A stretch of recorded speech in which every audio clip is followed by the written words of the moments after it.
transcendental qualities of the Lord, Bali Maharaja offered uh, everything at his lotus feet. His purpose, however, was not to gain anything material, but to become a pure devotee. For a pure devotee, the door of liberation is automatically opened. One should not think that Bali Maharaja was given so much material opulence merely because of his charity. When given so much material opulence merely becomes merely because of his charity, when given so much material opulence merely because of his charity, when given so much material opulence, when one becomes a pure devotee in love, he may also be blessed with a good material position by the will of the Supreme Lord. However, one should not mistakenly think that the material opulence of a devotee is the result of his devotional service. The real result of devotional service is the awakening of pure love for the Supreme Personality of Godhead, which continues under all circumstances. Okay.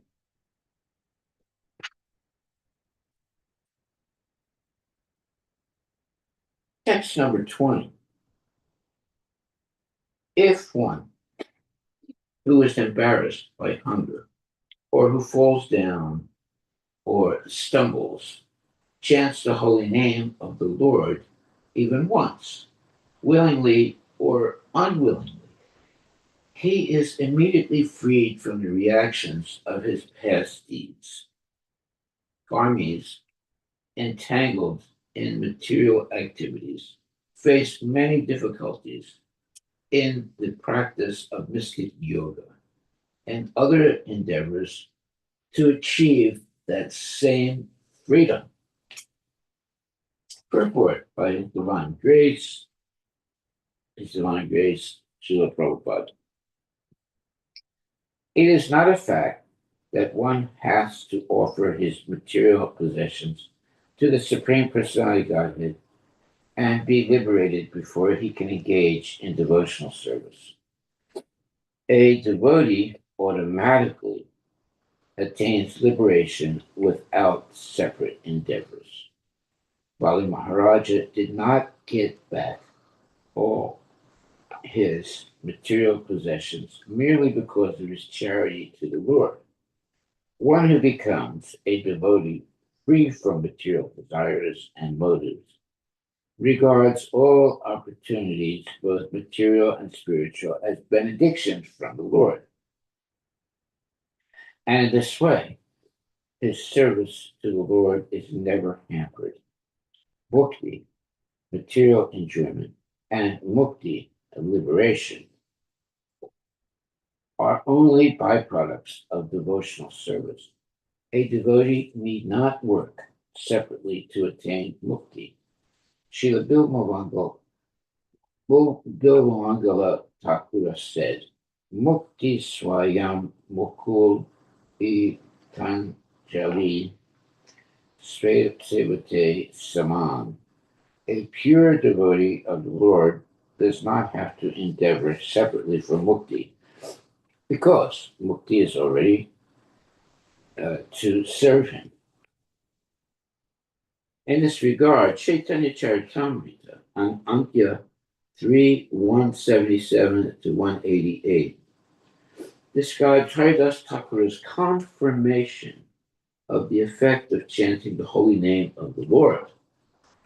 Keha Bale Nama Haite Haya Papa Kashaya Keha Bale Nama Haite Jivera Mokshahaya.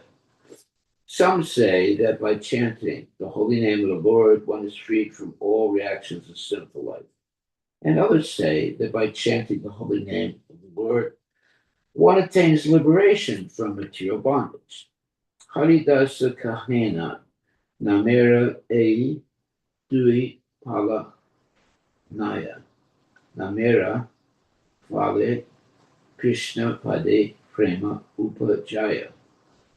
Haridas Thakura, however, said that the desired result of chanting the holy name of the Lord is not that one is liberated from material bondage or freed from the reactions of sinful life. The actual result of chanting the holy name of the Lord is that one awakens his dormant Krishna consciousness, his loving service to the Lord.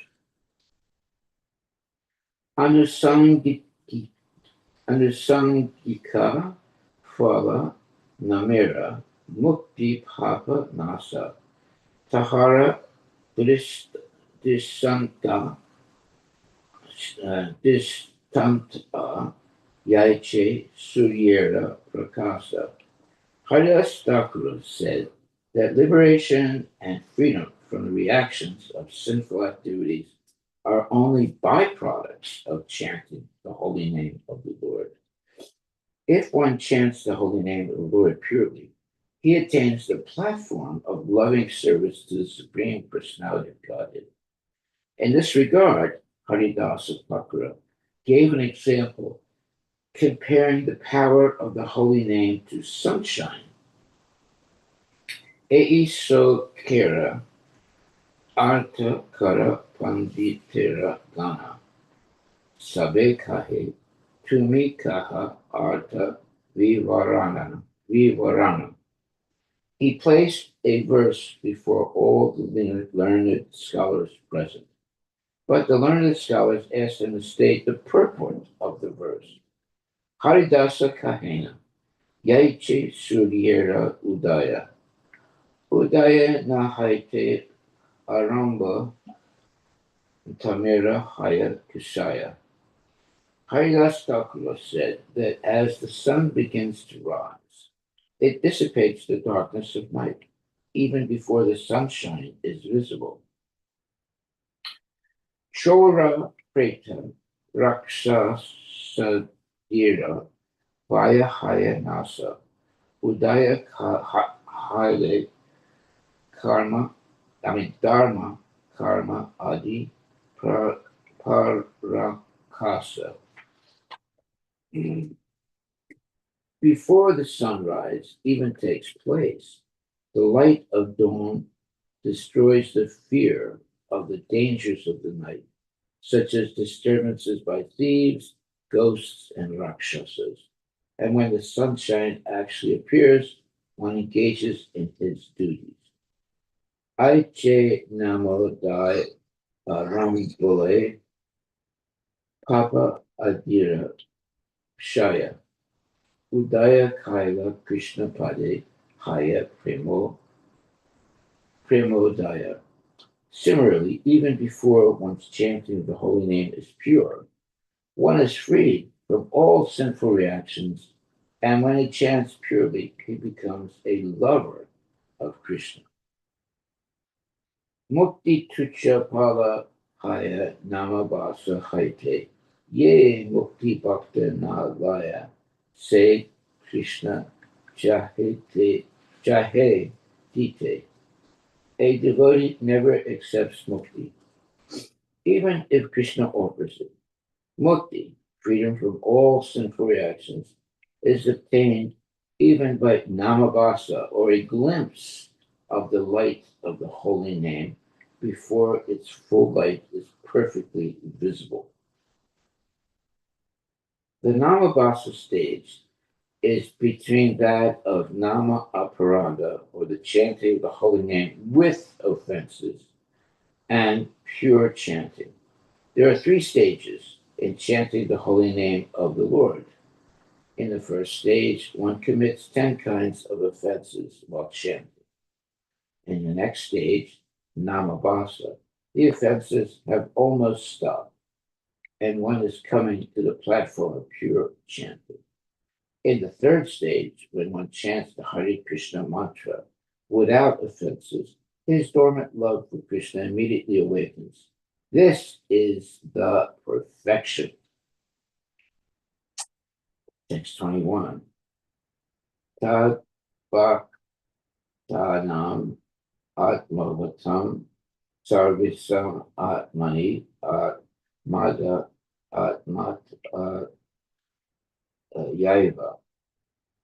The Supreme Personality of Godhead, who is situated in everyone's heart as the Supersoul, sells himself to his devotees, such as Narada Muni. In other words, the Lord gives pure love to such devotees and gives himself to those who love him purely. Great self realized mystic yogis, such as four Kamaras, also derive great transcendental bliss from realizing the supersoul within themselves. Purport: the Lord became Bali Maharaj's doorkeeper, not because of his giving everything to the Lord, but because of his exalted position as a lover of the Lord. Text 22. Navai Bhagavan Nunam Amos Yan Nu Jar Graha Yad Uta Punar Atman Nus Mitai Mosanam Maya Maya Bogas Varyam Evate Anuteti.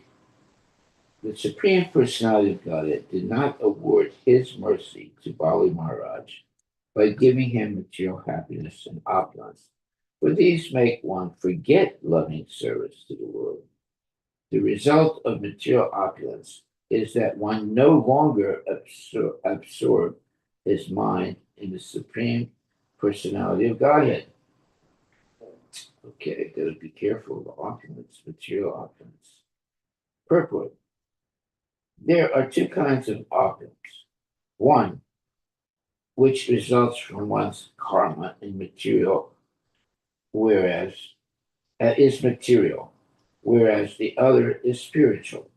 A surrendered soul who fully depends upon the Supreme Personality of Godhead does not want material opulence for sense gratification. Therefore, when a pure devotee is seen to possess exalted material opulence, it is not due to his karma. Rather, it is due to his bhakti. In other words, he is in that position because the Supreme Lord wants him to execute service to him, meaning Krishna, very easily and opulently. The special mercy of the Lord for the neophyte devotee is that he becomes materially poor. This is the Lord's mercy because if a neophyte devotee becomes materially opulent, he forgets the service of the Lord. However, if an advanced devotee is favored by the Lord with opulence, it is not material opulence, but a spiritual opportunity. Material opulence offered to the demigods causes forgetfulness of the Lord, but opulence was given to Bali Maharaja for continuing service to the Lord, which was free from any touch of Maya. Very nice. Text 23. When the Supreme Personality of Godhead could see no other means of taking everything away from Bali Maharaj, he adopted the trick of begging from him and took away all the three worlds. Thus, only his body was left, but the Lord was still not satisfied. He arrested Bali Maharaja, bound him with the ropes of Varuna, and threw him in a cave in a mountain. Nevertheless, although all his property was taken and he was thrown into a cave, Bali Maharaj was such a great devotee that he spoke as follows: alas, how pitiable, how pitiable it is for Indra, the king of heaven, that although He is very learned and powerful, and although he chose Brihaspati as his prime minister to instruct him, he is completely ignorant concerning spiritual advancement. Brihaspati is also unintelligent because he did not properly instruct his disciple Indra. Lord Vamanadeva was standing at Indra's door, but King Indra, instead of begging him for an opportunity to render transcendental loving service, engaged him in asking me for alms to gain the three worlds for his sense gratification. Sovereignty over the worlds is very insignificant because whatever material opulence one may possess lasts only for an age of Manu, which is but a tiny fraction of endless time. Purport by Srila Prabhupada. Bali Maharaja was so powerful that he fought with Indra and took possession of the three worlds. Indra was certainly very advanced in knowledge, but instead of asking Vamanadeva for engagement in his service, he used the Lord to beg for material possessions that would be finished at the end of one age of Manu. An age of Manu, which is the duration of Manu's life, is calculated to last 72 yugas. One yuga consists of 4,300,000 years. So, the duration of Manu's life is calculated to last 72 yugas. One yuga consists of 4,300,000 years. And therefore, the duration of Manu's life is 309,600,000 years. The demigods possess their material opulence only until the end of the life of Manu. Time is insurmountable. The time one is allotted, even if it be millions of years, is quickly gone. The demigods own their material possessions only within the limits of time. Therefore, Bali Maharaj lamented that although Indra was very learned, he did not know how to use his intelligence properly. For instead of asking Vamanadeva to allow him to engage in his service, Indra used him, meaning Krishna, to beg Bali Maharaja for material wealth. Although Indra was learned and his prime minister, Brihaspati, was also learned, neither of them begged to be able to render loving service to Lord Vamanadeva. Therefore, Bali Maharaja lamented for Indra. Text 25. Bali Maharaja said, my grandfather, Prahlada Maharaj, is the only person who understood his own self-interest. Upon the death of Prahlada's father, Hiranyakashipu, Lord Nrsimhadev wanted to offer Prahlada his father's kingdom and even wanted to grant him liberation from material bondage. But Prahlada accepted neither. Liberation and material opulence, he thought, are obstacles to devotional service. Therefore, such gifts from the Supreme Personality of Godhead are not his actual mercy. Consequently, instead of accepting the results of karma and jnana, Prahlad Maharaja simply begged the Lord for engagement in the service of his servant.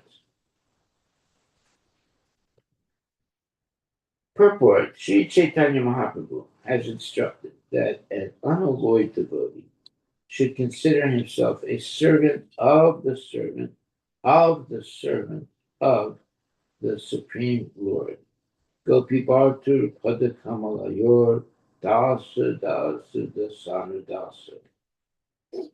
In Vaishnava philosophy, one should not even become a direct servant Prahlada Maharaj was offered all the blessings of an opulent position in the material world, and even the liberation of merging into Brahman.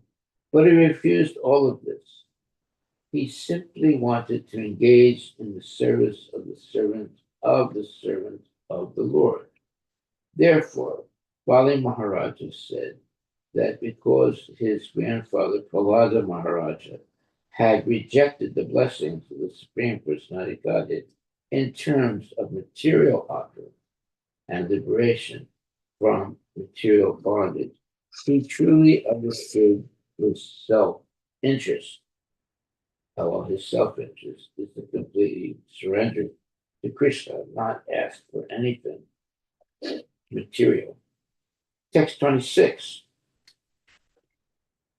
Bali Maharaja said, persons like us who are still attached to material enjoyment, who are contaminated by the modes of material nature, and who lack the mercy of the Supreme Personality of Godhead, cannot follow the supreme path of Prahlad Maharaja, the exalted devotee of the Lord.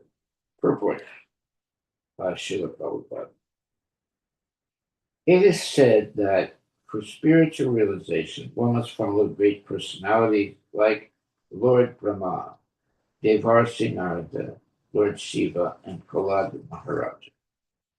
The path of bhakti is not at all difficult if we follow in the footsteps of previous acharyas and authorities. But those who are too materially contaminated by the modes of material nature cannot follow them.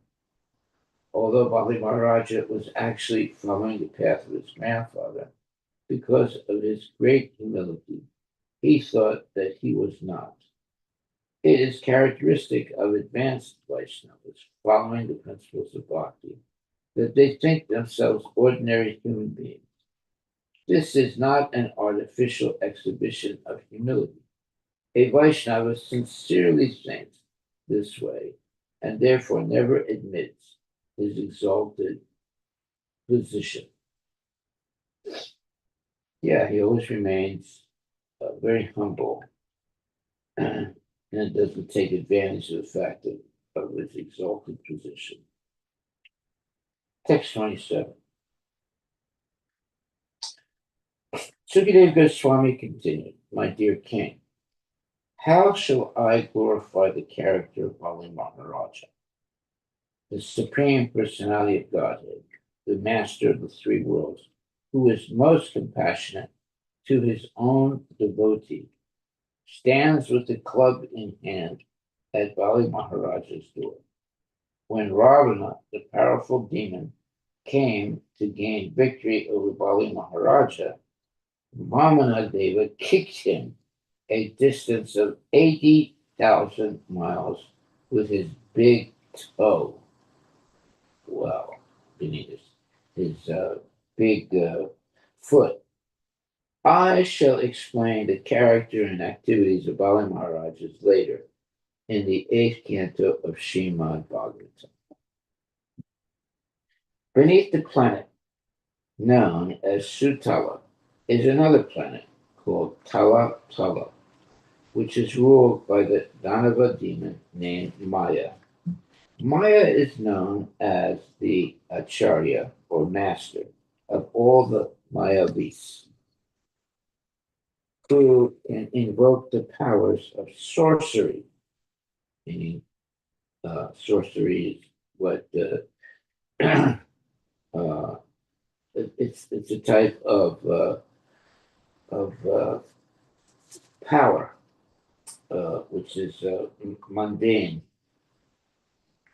For the benefit of the three worlds, Lord Shiva, who is known as Tripurari, once set fire to the three kingdoms of Maya, but later, being pleased with him,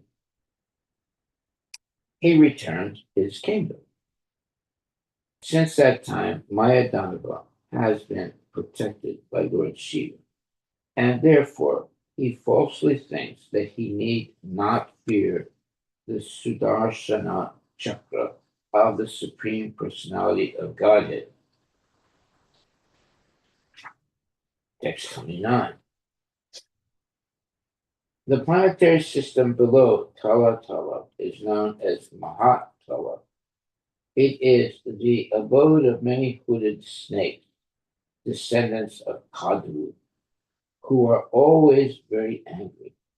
The great snakes who are prominent are Kuhaka, Takshaka, Kalia, and Susena. The snakes in Mahatala are always disturbed by fear of Garuda, the carrier of Lord Vishnu. But although they are full of anxiety, some of them nevertheless sport with their wives, children, friends, and relatives. Purport by Srila Prabhupada. It is stated here that the snakes who live in the planetary system known as Mahatala are very powerful and have many hoods. They live with their wives and children and consider themselves very happy. Although they are always full of anxiety because of Garuda, who comes there to destroy them. This is the way of material life. Even if one lives in the most abominable condition, he still thinks himself happy with his wife, children, friends, and relatives. Beneath Mahatala, in the planetary system known as Rasatala, which is the abode of the demoniac sons of Diti and Dan, they are called Panis, Nivata Kavachas, Kalelas, and Hiranya Purva Vasis, those living in Hiranyapura. They are all enemies of the demigods, and they reside in holes like snakes. From birth, they are extremely powerful and cruel, and although they are proud of their strength, they are always defeated by the Sudarshana Chakra of the Supreme Personality of Godhead, who rules all the planetary systems. When a female messenger from Indra named Rama chants a particular curse, the serpentine demons of Mahatala become very afraid of Indra. Purport. It is said that there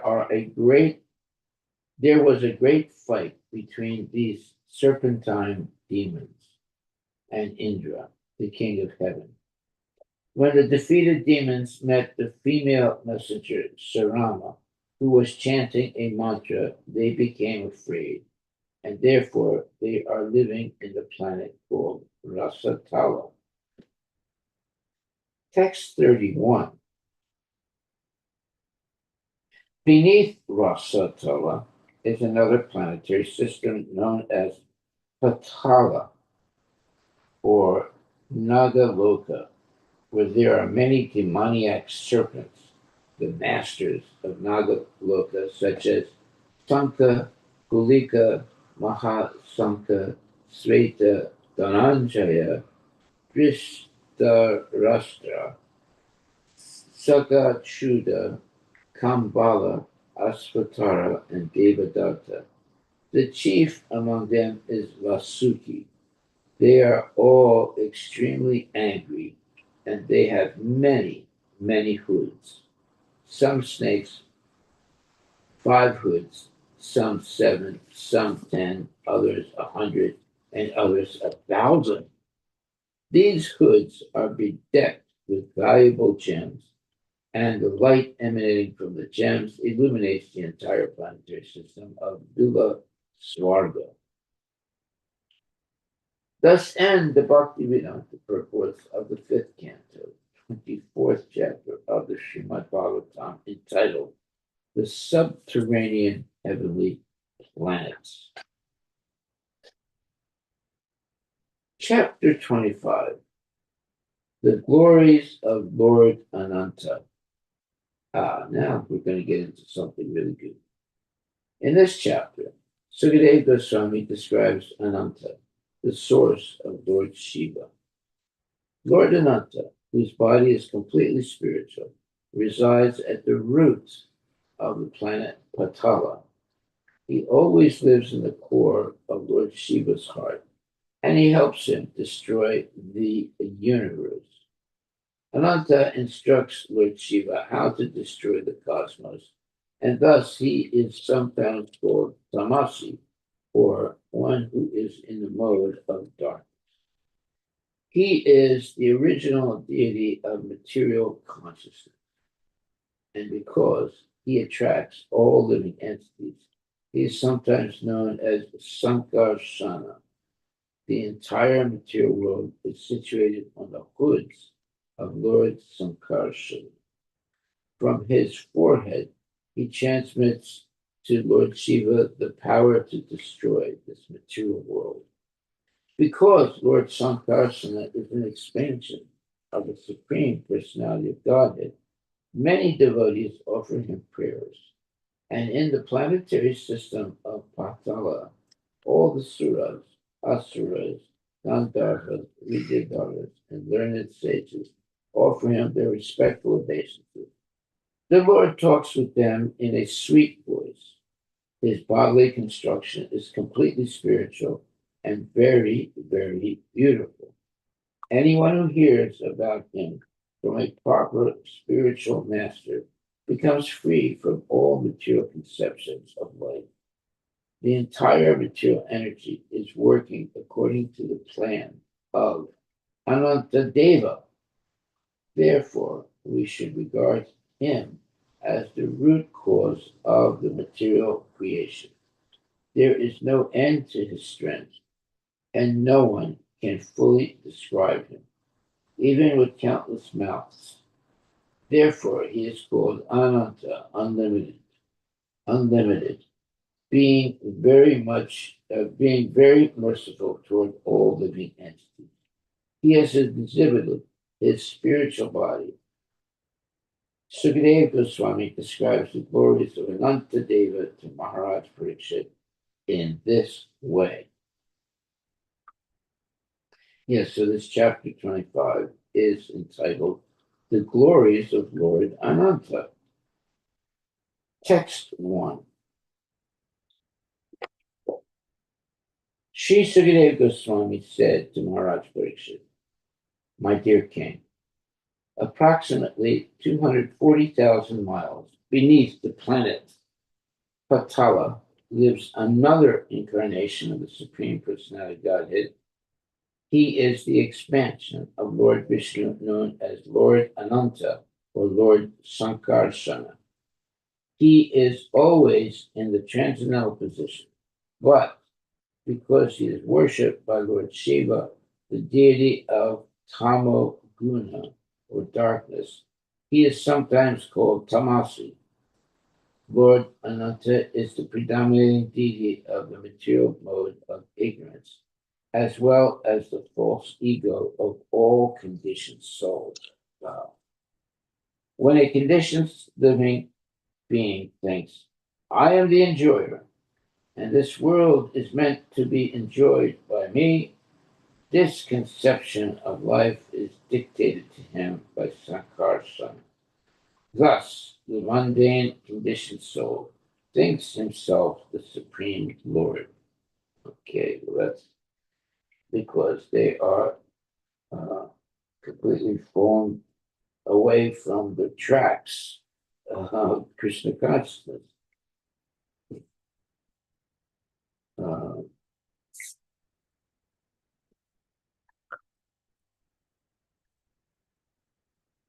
Purport by Srila Prabhupada. There is a class of men akin to Mayavadi philosophers who misinterpret the Aham Brahmasmi and Soham Vedic mantras to mean I am the supreme Brahman and I am identical with the Lord. This kind of false conception, in which one thinks himself the supreme enjoyer, is a kind of illusion. It is described elsewhere in Srimad Bhagavatam 5.5.8. Janasya mohayam aham mameti As explained in the above verse, Lord Sankarsana is the predominating deity of this false conception. Krishna confirms this in Bhagavad Gita 15.15. Sarvasya chaham priti sanivisto Motakshritirganam apohanam cha. I am seated in everyone's heart, and from me come remembrance, knowledge, and forgetfulness. The Lord is situated in everyone's heart as Sankar's son. And when a demon thinks himself one with the Supreme Lord, the Lord keeps him in that darkness.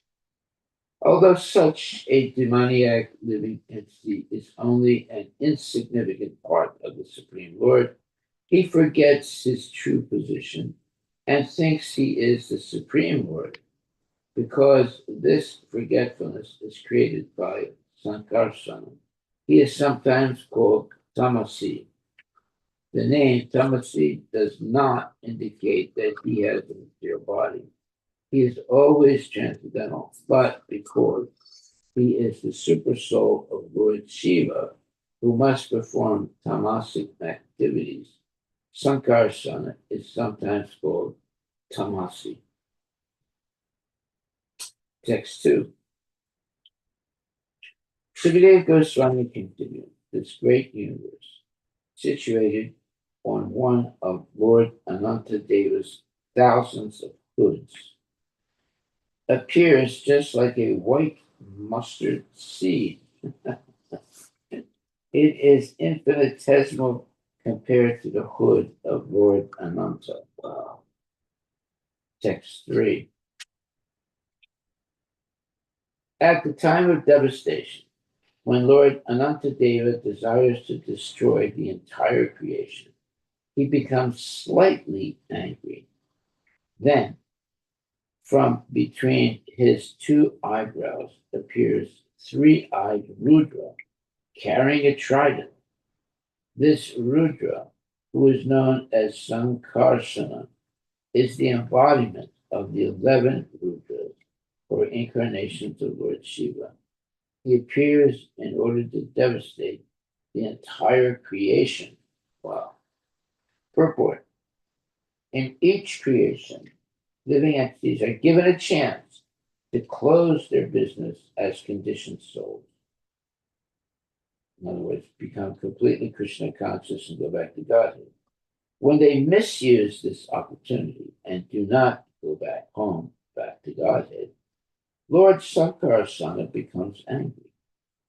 The 11 Rudra expansions of Lord Shiva come out of Lord Sankarsana's eyebrow due to his angry mood, and all of them together devastate the entire creation.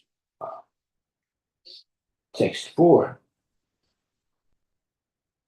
You see, that's what happens when you don't follow principles of Krishna consciousness. The pink, transparent toenails on the Lord's lotus feet are exactly like valuable gems, polished to a mirror finish.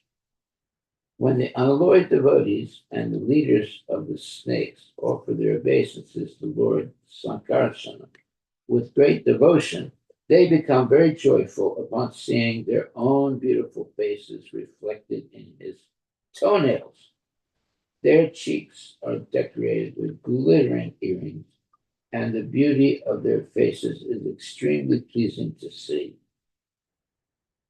Text 5. Second. Translation. Lord Ananta's arms are attractively long, beautifully decorated with bangles and completely spiritual. They are white, and so they appear like silver columns. When the beautiful princesses of the serpent kings, hoping for the Lord's auspicious blessing, smear his arms with aguru pulp. Oh, that smells really good. Sandalwood pulp and kunkuma. The touch of his limbs awakens lusty desires within them. Understanding their mind, The Lord looks at the princesses with a merciful smile, and they become bashful, realizing that he knows their desires. Then they smile beautifully and look upon the Lord's lotus face, which is beautified by reddish eyes rolling slightly from one intoxication and delighted by love for his devotees. Uh, uh, which is beautified by reddish eyes rolling slightly from intoxication and delighted by love for his devotees. Purport by Srila Prabhupada. When males and females touch each other with each other's bodies, their lusty desires naturally awaken. It appears from this verse that there are similar sensations in spiritual bodies. Both Lord Ananta and the women giving him pleasure had spiritual bodies. Thus, all sensations originally exist in the spiritual body. This is confirmed in the Vedanta Sutra, Janma Dasyayata.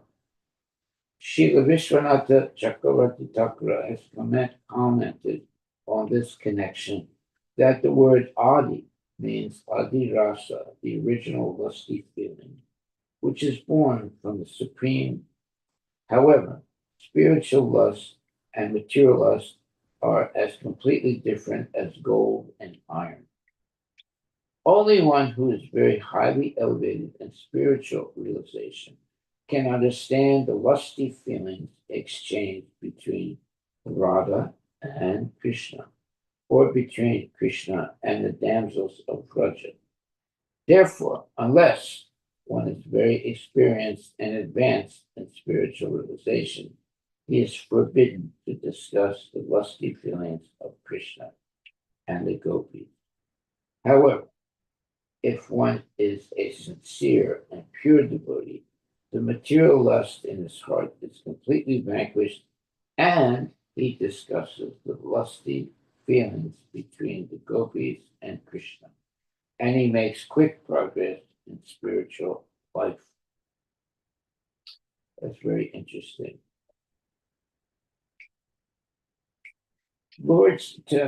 Text 6, Lord Sankarsana is the ocean of unlimited spiritual qualities. Thus, he is known as Ananta Deva. He is non-different from the Supreme Personality of Godhead. For the welfare of all living entities within this material world, he resides in his abode, restraining his anger and intolerance. So that's good. Purport. Anantadeva's main mission is to dissolve this material creation, but he checks his anger and intolerance. This material world is created to give the conditioned souls another chance to go back home, back to Godhead. But most of them do not take advantage of this facility. After the creation, they again exercise their old propensity for lording it over the material world. These activities of the conditioned souls anger Anantadeva, and he desires to destroy the entire material world. Yet, because he is the Supreme Personality of Godhead, he is kind toward us and checks his anger and intelligence. Only at certain times does he express his anger and destroy the material world. Text number 7. Sukadeva Goswami continued. The demigods, the demons, the uragas, serpentine demigods, the siddhas, the gandharvas, the vidyadharas, and many highly elevated sages constantly offer prayers to the Lord. Because he is intoxicated, the Lord looks bewildered, and his eyes, appearing like flowers in full bloom, move to and fro.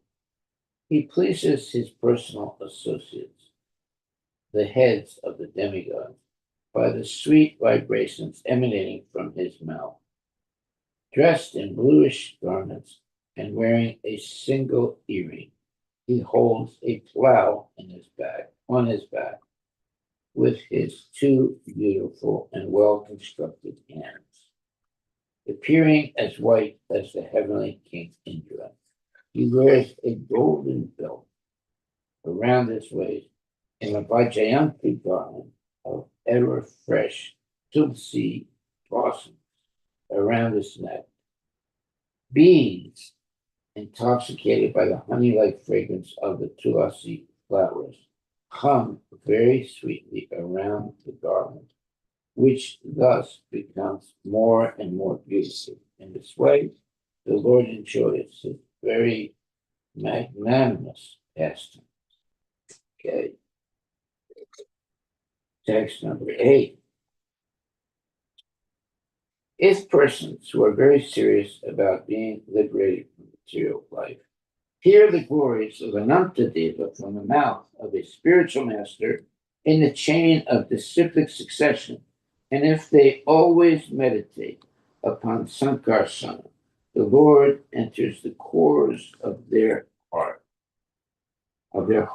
the cores of their hearts, vanquishes all dirty contamination of the material modes of nature, and cuts to pieces the hard knot within the heart, which has been tied tightly since time immemorial by the desire to dominate material nature through fruitive activities.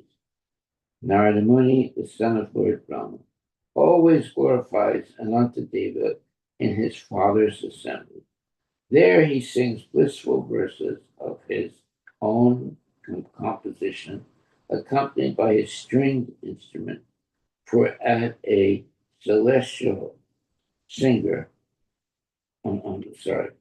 accompanied by a stringed instrument or a celestial singer known as tamburu.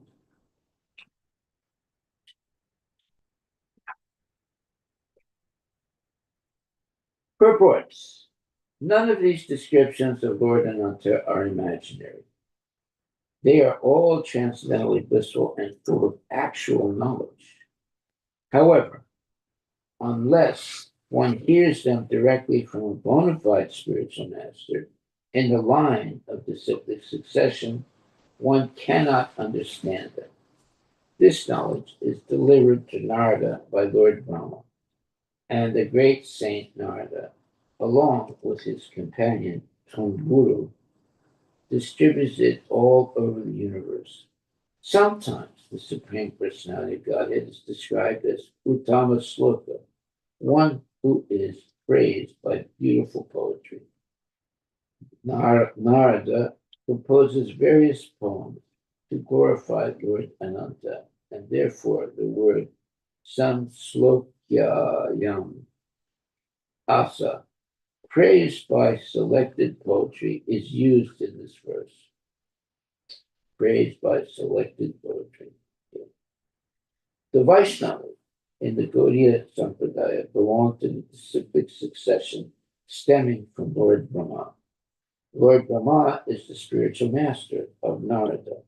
Narada is the spiritual master of Vyasadeva.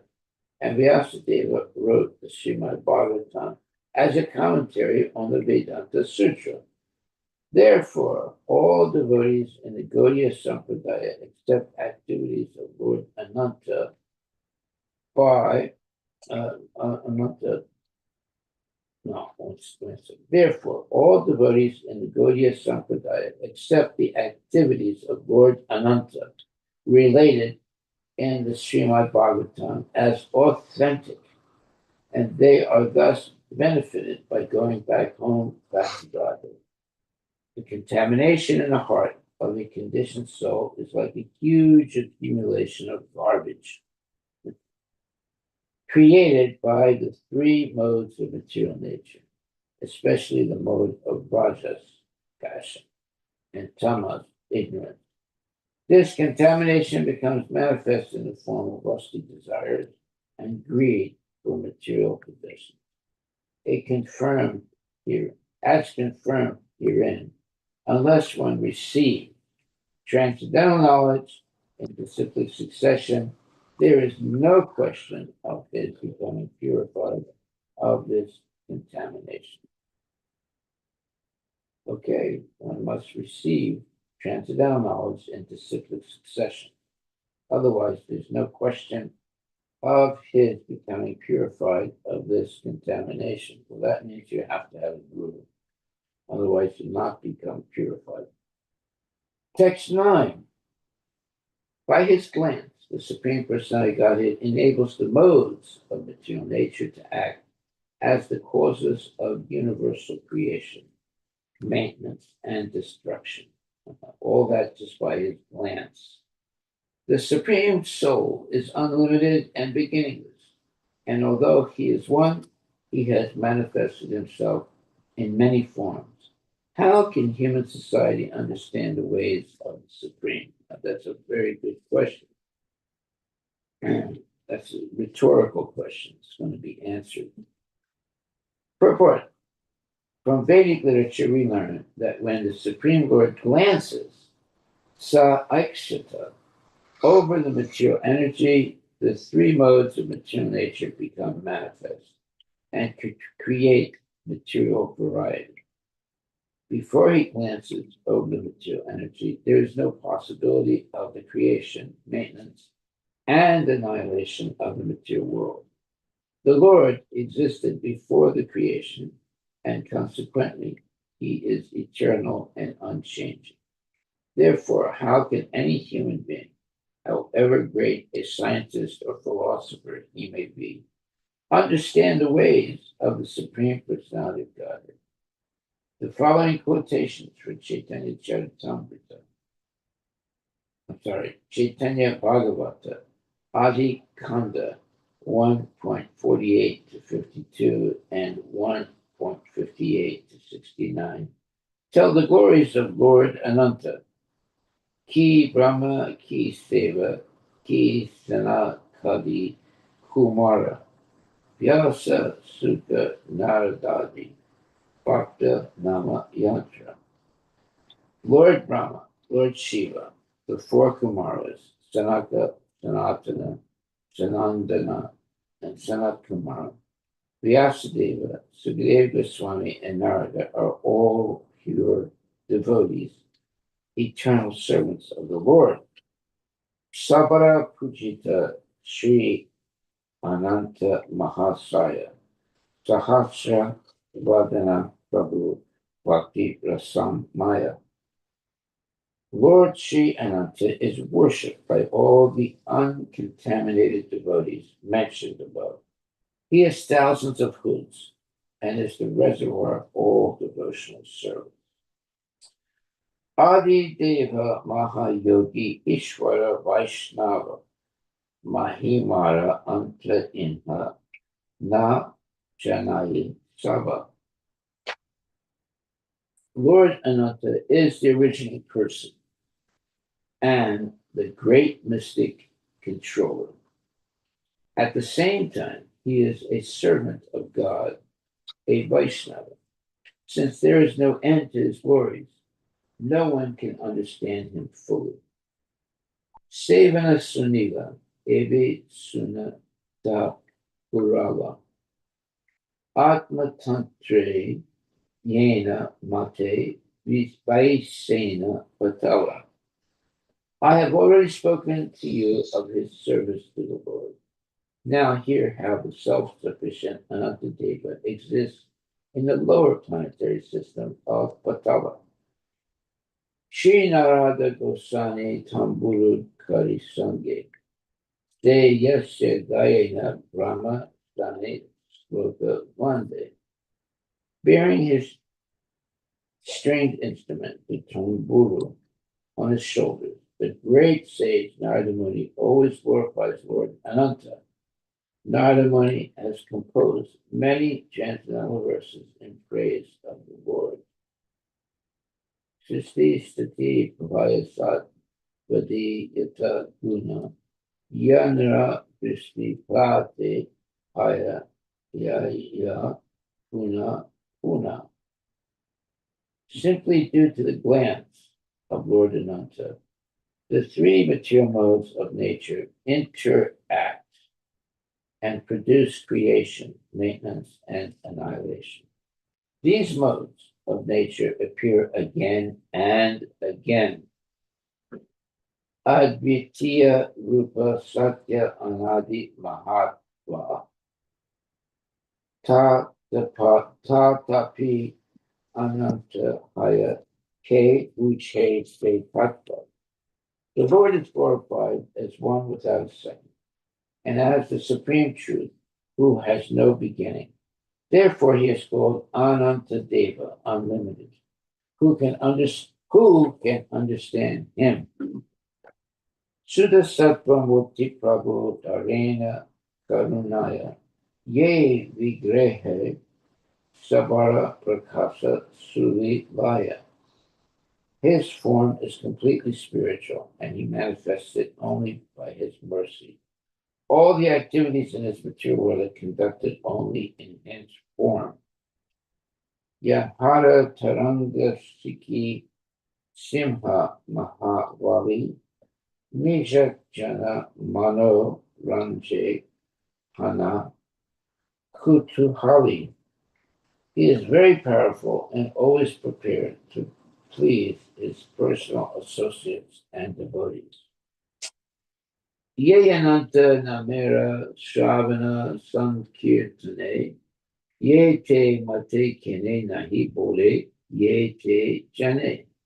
Asesha janmera banda chinde se ksane ateva vaishnava nachade kabutane. If we simply try to engage in the congregational chanting of the glories of Lord Ananta Deva, the dirty things in our hearts accumulated during many births will immediately be washed away. Therefore, a Vaishnava never loses an opportunity to glorify Ananta Deva. Okay, I think we'll stop there. And this is like the glories of Lord Ananta. And are there any questions or comments? A lot of information, a lot of good information.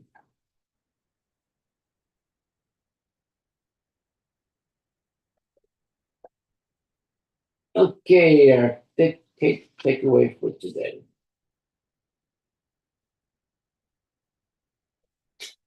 is from Canto 5, Chapter 25, text number 8.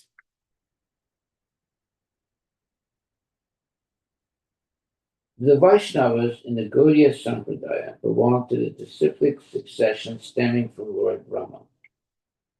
Lord Brahma is the spiritual master of Narada. Narada is the spiritual master of Vyasadeva. And Vyasadeva wrote the Srimad Bhagavatam as a commentary on the Vedanta Sutra.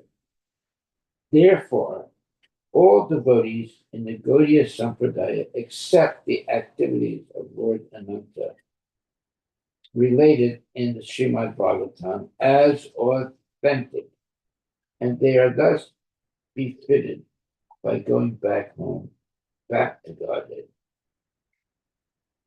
The contamination in the heart of a conditioned soul is like a huge accumulation of garbage created by the three modes of material nature, especially the modes of rajas, passion, and tamas, ignorance. This contamination becomes manifest in the form of lusty desires and greed for material possessions. As confirmed herein, unless one receives transcendental knowledge and disciplic succession, there is no question of his becoming purified of this contamination. Okay, so the absolute necessity of transcendental knowledge and disciplic succession is herein, let's say, highly recommended. Otherwise, there's no question of becoming purified of contamination. Unless one receives transcendental knowledge in disciplic succession, there is no question of his becoming purified of this contamination. Okay, well, that is our takeaway also for today. Unless one receives transcendental knowledge in disciplic succession, there's no question of his becoming purified of this contamination. And what is the contamination? It's the contamination in the heart of a conditioned soul, which is like a huge accumulation of garbage created by the three modes of material nature, especially the modes of rajas, passion, and tamas, ignorance. This contamination becomes manifest in the form of lusty desires and greed for material possessions, as confirmed herein. Unless one receives transcendental knowledge in disciplic succession, there is no question of his becoming purified of this contamination. That is our takeaway for today. And that is our takeaway for eternity. Unless one receives transcendental knowledge in disciplic succession, there is no question of his becoming purified of this contamination. Thank you very much, my dear devotees. Please chant Hare Krishna and be happy. And read carefully what we're reading in Canto 5, Chapter 25. Hare Krishna. All glories to Srila Prabhupada. Jai. Hare Krishna, Hare Krishna, Krishna Krishna, Hare Hare. Hare Ram.